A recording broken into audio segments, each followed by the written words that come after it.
चटोरी बहू का स्वाद मंत्र।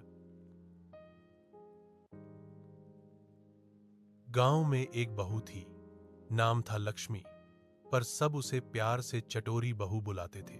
वजह भी साफ थी, जब भी किसी घर से पकवान की खुशबू उठती, सबसे पहले जिसकी परछाई दरवाजे पर नजर आती वही होती चटोरी बहू। बच्चे चढ़ाते हुए कहते, देखो देखो। जैसे ही कढ़ाई में कुछ चढ़ा, चटोरी बहू आ पहुंची। बहू शर्माकर मुस्कुराती, पर उसकी आंखों में हमेशा वही चमक होती, कुछ नया खाने को मिल जाएगा। लेकिन लोगों को धीरे धीरे पता चला कि बहू का शौक सिर्फ खाने भर का नहीं था। उसकी जुबान इतनी अनोखी थी कि वह हर कौर में छुपे मसालों का राज पहचान लेती। इस खीर में इलायची कम है, ये कचौड़ी 2 मिनट ज्यादा तली गई है, लड्डू का बेसन थोड़ा ज्यादा भुन गया है। सब हैरान रह जाते, ये बहू तो जीती जागती स्वाद डिटेक्टर है। एक बार गांव में बड़ा मेला लगा। हर घर से पकवान आए, रसगुल्ले, कचौड़ी, जलेबी, दही, भल्ले। लेकिन अचानक गड़बड़ हो गई। रसगुल्ले नमकीन लगने लगे, पूड़ी से अजीब गंध आने लगी और जलेबी कड़वी हो गई। सब घबरा गए कि मेले की शान मिट्टी में मिल जाएगी।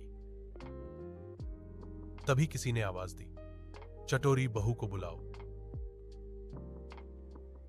बहू आई, मुस्कुराई और सबका खाना चखा।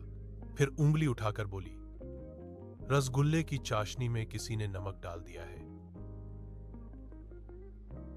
पूड़ी की कढ़ाई में सरसों का तेल मिल गया है। जलेबी में लौंग का पाउडर ज्यादा पड़ गया है। सब दंग रह गए। बहू ने तुरंत हल निकाले और पकवान फिर से सोमवार दिए। गांव वाले खुश होकर बोले, तू तो हमारी स्वाद जासूस है बहू, बिना तेरे ये मेला अधूरा था। उस दिन से बहू की पहचान सिर्फ चटोरी नहीं रही, लोग उसे आदर से बुलाने लगे, स्वाद परीक्षक बहू। अब जब भी गांव में कोई नया व्यंजन बनता या कोई दावत होती, बहू सबसे पहले बुलाई जाती। और बहू भी हमेशा हंस कर कहती, मुझे पैसे नहीं चाहिए, बस थाली में चखने भर को दे दो, बाकी मेरा काम अपने आप हो जाएगा। गांव वाले हंसते, बच्चे तालियां बजाते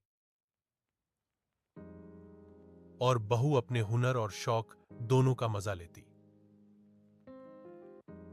यही थी चटोरी बहू, एक ऐसी बहू जिसने खाने का शौक ही अपनी पहचान और ताकत बना लिया।